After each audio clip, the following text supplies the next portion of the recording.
Voilà. Déjà, les futurs formateurs et formatrices, l'incontournable, le papa de la médecine et alors le papa de la R8. Voilà, aujourd'hui nous allons parler d'un module qu'on appelle les risques professionnels. Donc nous sommes ici avec les risques professionnels. Dans les risques professionnels, nous avions deux types de prestations en risque professionnel. Nous avions les prestations en nature et nous avions les prestations en espèces.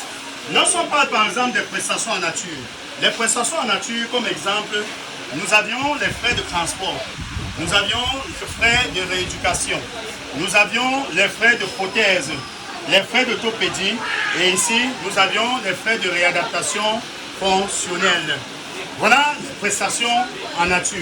Et dans les prestations en nature, lorsqu'on parle des frais de traitement, dans les frais de traitement, nous avions l'hospitalisation, nous avions le laboratoire, nous avions la maternité, tout ce qui concerne. Maintenant, la différence des prestations en espèces. Ici, nous allons parler maintenant des prestations en espèces. Dans les prestations en espèces, on détermine la prestation en espèces avec le taux d'incapacité.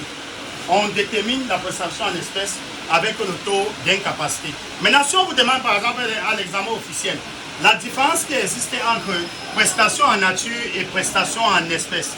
Les prestations en nature sont remboursables, alors que les prestations en espèces sont indemnisables. Voilà, et on voit la différence qui existe entre les deux. Mais déjà en salle de terminale, on va plus prendre la peine avec ce qu'on appelle les prestations en espèces.